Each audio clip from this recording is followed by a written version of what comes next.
For those who haven't guessed by now, I'm avoiding starting the panel beating on the truck bed sides, so I'm building shit. Pedro smokes.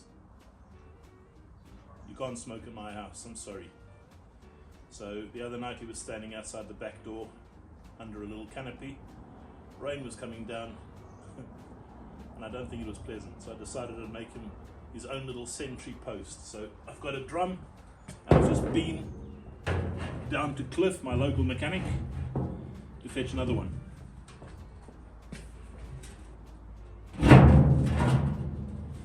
So something like this, once I'm done. Anyway,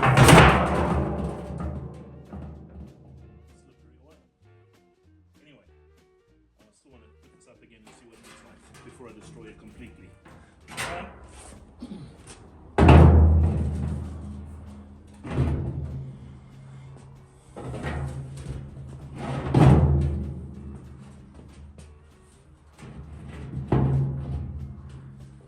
So imagine these two, so I'm going to cut this open, split it the same as that, and I'll tack weld all around the edges, so you've got basically a little sentry hut, put a bench in there, which I'll bolt in.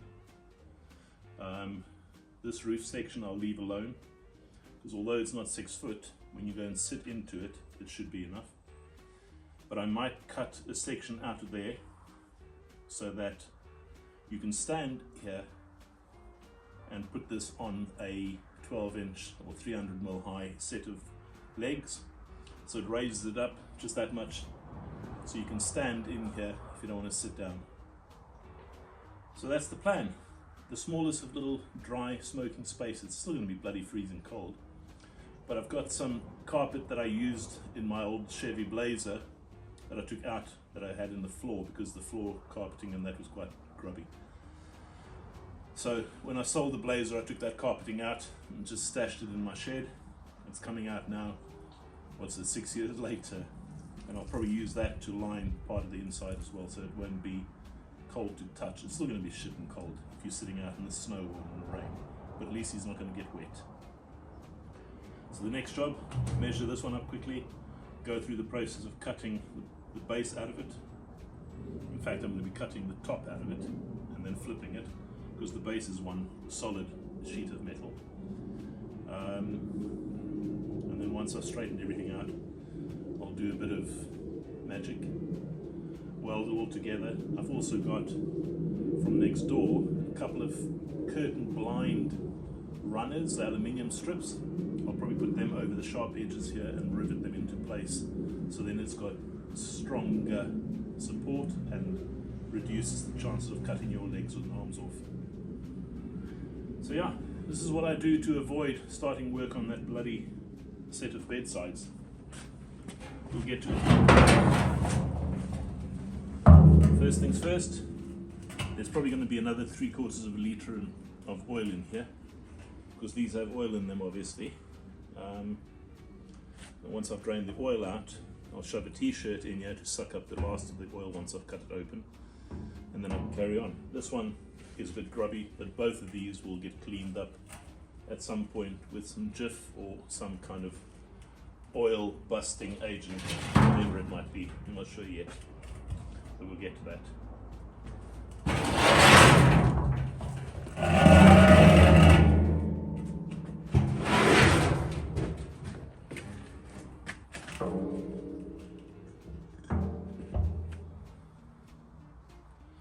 See if that stays. So all the water can drain.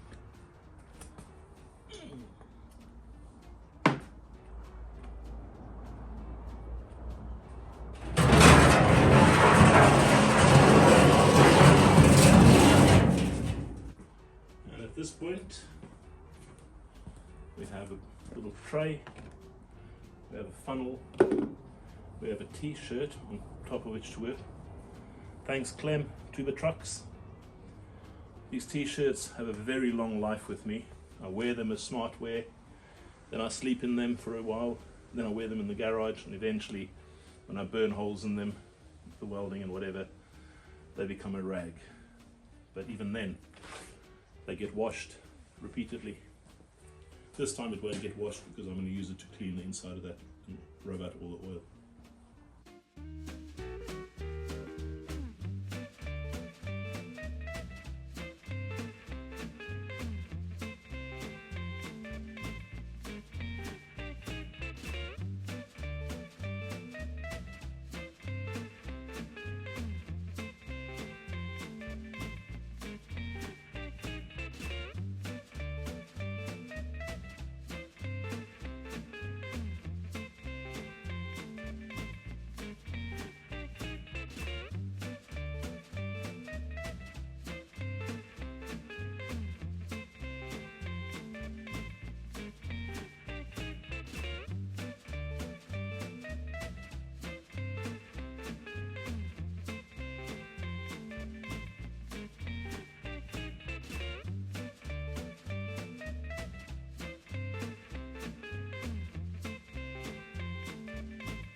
So this is how far I got tonight. I've had a couple of distractions. Pedro, Joe. This will be his little smoking hut, outside in the garden somewhere. Obviously, it's just standing there balanced. Kind of, you can see there's a bit of a gap. All of that will be pulled together and tack welded and then welded properly. Make this into one big, don't know what you want to call it, not a bath, but it's got a roof. And I've left a strip there because I'm going to fit in some clear polycarbonate sheeting across the front here as well, so there's got a little bit of a peak. And then the bottom, as I said, I'm raising by about 12 inches onto little legs or feet or something to that effect, I'm not sure what. And then there will be a seat at about 500 millimeters. So right now I'm going to see if I can get these guys clamped on there and just get this reasonably aligned. It might not be impressed with me trying to align everything, but I'll give it a go. I think once I've got a few tacks in place, it'll be happier for me to bang and bash. I'll tack on the outside and the inside. But yeah, that's kind of where we're at, and I'm happy with that so far. Started as a stupid idea, it's just something to distract me. Now the other distraction is Joe has this little tiny, here's my hand to give you an idea, this tiny little fireplace grate that's in cast iron, and it has had a life and a half, so I'm going to see if I can make a replica. I've got some 10mm steel plate which I'll slice up and open so it can breathe. You can see this isn't quite 10mm, and then for the front I have even thicker steel, but I might just use the 10mm as well, because with a big hammer I can probably bend it a little bit to get that curve. Cut the slots in, because that's to stop the fire from falling out. Hopefully I can make her a little replacement, but that's another day's work. So for today, I think this is kind of time to say goodnight. Well, as soon as I've clamped that stuff together, I'm just going to see if I can clamp it together without it falling on my head, because everything is sharp edges right now, which is why I'm wearing these guys. They do help a little bit, or a lot actually.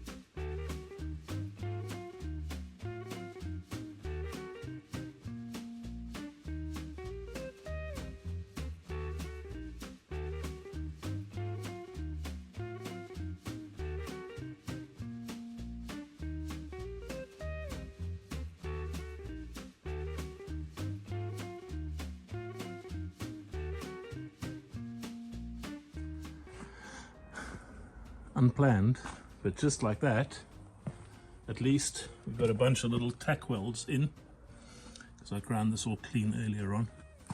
So I'll do a full weld all around the bead tomorrow. I might even use a stick welder.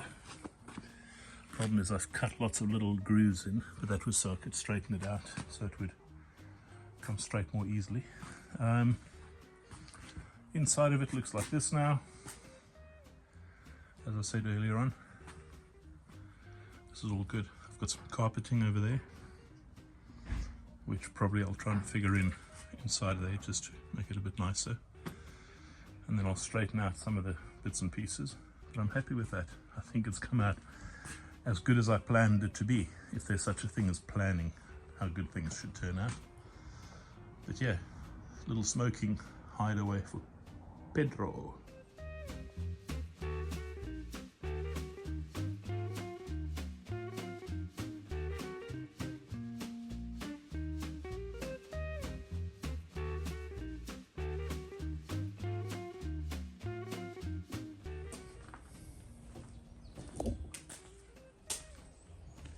See what's going on again. Bit of rain. Welcome. Where are we today? 17th of September, so we're halfway through September. I guess we're headed toward autumn. There's still loads of leaves. So I've got this under the cover here because it's obviously intermittent rain. I'm going to actually switch to my stick welder, which I really enjoy using. This being thinnish sheet metal, there's a good chance I'll be swearing and changing back to the MIG, but I'll see if I can run a bead around here, just run a reasonably low current and a big stick, and see if I can melt in some metal just to seal this up as much as possible. I think as it is right now, it's probably strong enough, but adding a little bit more weld kind of stops me from putting in any gloopy stuff before I paint it, because I'll get to paint this as well. I'm not sure what yet. It might be white or grey, some dark colour, I'm not sure. I think the dark colours are better because it sort of disappears into the background a bit better, unless it's at a wedding, it's different. But yeah, I'm going to turn it onto its side and see if I can run a bead with just a regular stick weld run here. This machine of mine can do both MIG and MMA.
going to quickly just soften up those sharp edges, and then I'll put some timber to the edges, to the upright.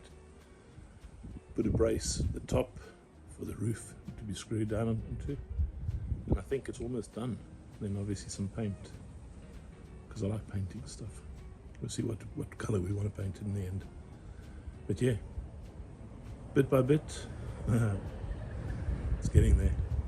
Hopefully Pedro has sufficient space to hide when he needs to go smoke in the rain, in the snow.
All that's left over, dust. But this is done, or well, almost. So I built a smoking capsule for Pedro. There's one job left to do, or in fact two jobs. One is to seam seal all of those cuts where I welded up and joined everything, and the other will be to brand the seat with my Grizz brand. Why? Because I can, because I built the fucking thing. So why can't I put my mark on it? That's what it looks like. That little roof is just an extra canopy, keep the rain off his kneecaps. But yeah, I'm pretty pleased. It's pretty stupid, but you know what? It doesn't matter. I don't think a lot of people would have made the amount of effort that I've done to do something as silly as this. Obviously the lid, the top is still there, and the lid at the bottom is still there. I didn't cut it out, and I didn't put this on legs because actually it doesn't need legs. It will make it too tall. So yeah, next job, heat up my branding iron and then brand this thing. Last job.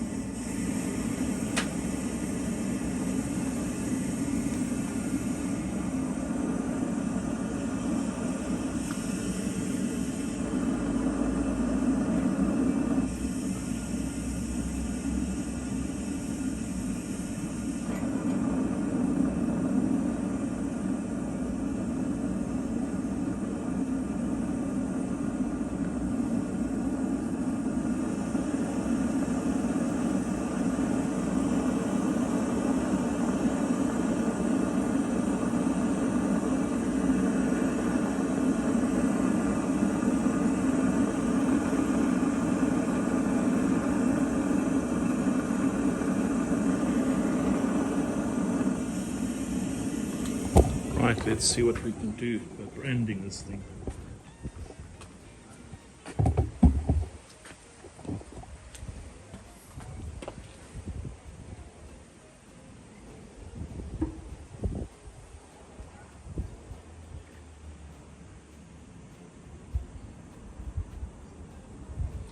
There you go. Branded. Just easy as that. Now it's done. Just sand it back tomorrow or later on, just now. A little bit of sandpaper over the top just to increase the definition. But that is a wrap for today. Tomorrow I make a fire grate or grit or basket, I guess you could call it, for Joe.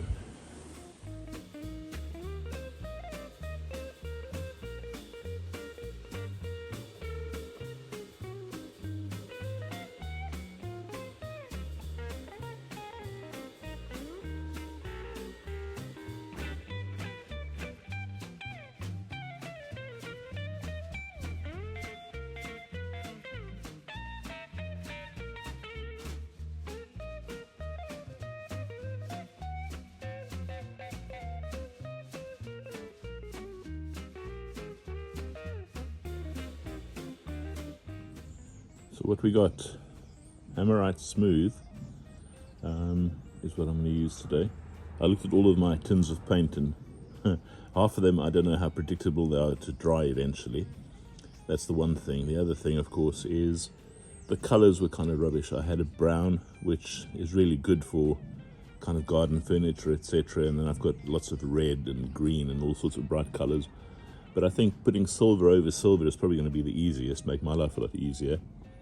It's really just about getting a bit of uniformity on all this metal that's been bashed and painted in a variety of colors, including black and white. And then obviously all of the seam sealer that I put on everywhere and the places where the paint came off. So if I can tidy it up a little bit, it'll just look a lot better in the garden. So yeah, next job, paint up. Boom, boom.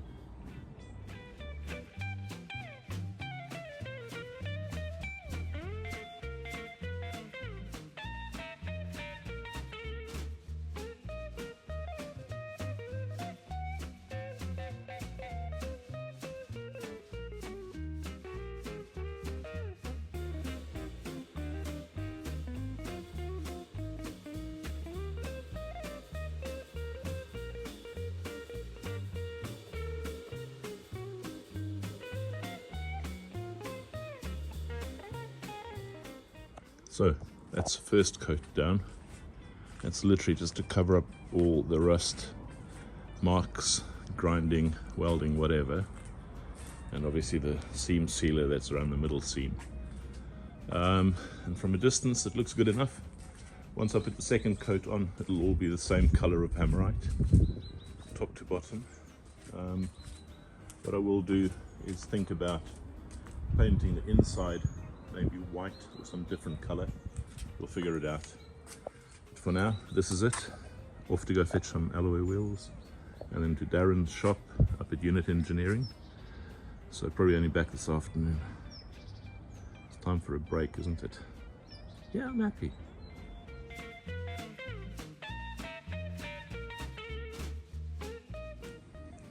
Just back from Darren's, made a sandwich and a coffee. Brought this down, thanks Darren. Some steel. That's the little grid coal basket, whatever you want to call it. I was going to try some of this other metal, but then I found that piece, which is going to do the job better, I think, overall. And those are just too thick and heavy, unless you start building a completely new one. This thing is so dainty. So I'll be cutting basically all of the dead metal out. Sandwich, peanut butter and jelly. Cut all the dead metal out there, drill holes and create new grooves and make a plate that fits in here on top of this. Drill a pair of holes here, pair of holes there, use some dome head type gutter screws and with threads through, and then just tie it down and that should work. So that's the one job. This needs a second coat. Paint's dry, which is really good news. Got some old road signs from Darren. I don't know where they've been scavenged from, but they're going to be the wings for one of those pairs of wheels that I've got. These over here. The bottom one, the really badly rusted one, actually is my favorite, but that's going to Darren. I'm going to make him a set of Von Dutch wings as well. I might see if I can get enough steel out of these to drum ends, but I don't think they're going to make it. I just do not think they're going to be wide enough. But yeah, paint this thing, see if I can get wings out of that one, see if I can get a pair of wings out of those. So then that's two of the wheels kind of sorted, and then I need to find some really nice rusted metal, like wall or roof sheeting for Darren's one. But before all of that, finish this job.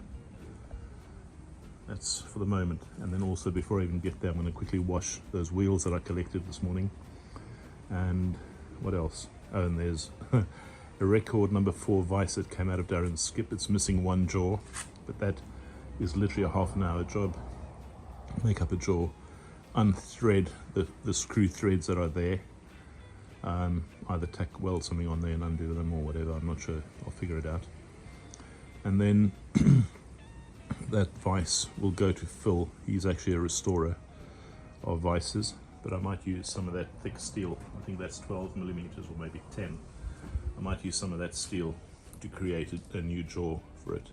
Should be able to get it out of there. But yeah, back in a bit. So that's another record number 4 vice that I found in a skip this morning. It's missing one jaw, so I'll make one of those. That is a rusty bowl. That's going to become the eyeball for Darren. I'm making him a Von Dutch flying eyeball. And then the wheels that I picked up this morning for the new build project, that's what they look like. There's a bit of a ding there. I think that's a crack on both sides. I'll obviously have to heat it and kind of try and move that metal back and then polish it the best I can. I'm not going to do a lot of effort on it. Currently this is shod with a 165, so it's quite wide. I'm going to go 145 I think at this point, with not knowing exactly what I'm doing. But the other thing I'm going to do now is just clean them properly.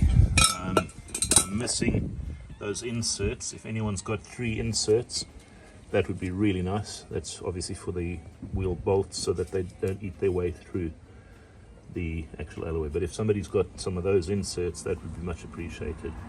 These are 100 plus alloys from way back when, made in England, and they are 5 by 10 size-wise. So that's a 5 by 10. I've just realized it's green and not black paint on here, so it was obviously British Racing green when it was on the Mini before. This guy remembers it being on his dad's car in 1979. The Mini eventually rusted away and the wheels were salvaged. 2 of them went onto a trailer, and when the dad died, the mother unfortunately scrapped the trailer, so that 2 of the alloys, the good ones, went with the trailer, and he's owned these in his yard for the last 15-20 years. He's had them in his backyard in a shed. He's eventually made some space, which thankfully meant that I could buy them. So yeah, time to clean stuff.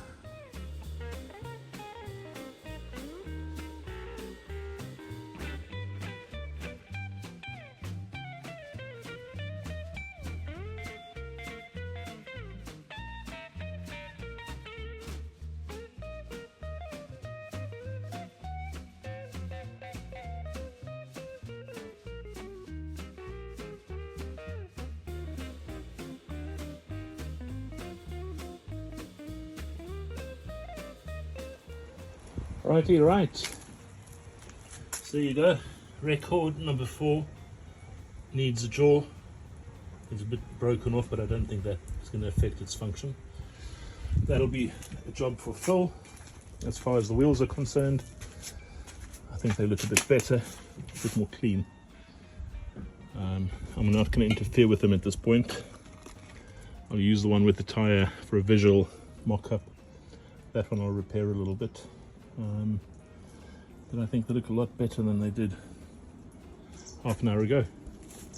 So yeah, that's it. Nice day outside to work. Nice to go and try and figure out how to fix that little coal basket.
So Pedro's outside smoking house, rocket, whatever you want to call it, is done. A little wooden seat in there. I've not varnished it. I might just varnish it if I really feel like it. Bit of green, bit of red, the rest is white. The little roof is white as well. Some supports, and then I put white, red and green around the back as well, just because I can. The roof, once again, and around the side, same thing. Not bad for a couple of 45-gallon drums, eh? Bit of wasting time, but at least now, when he goes to smoke in winter, he will probably not end up getting wet. There you go, made by me.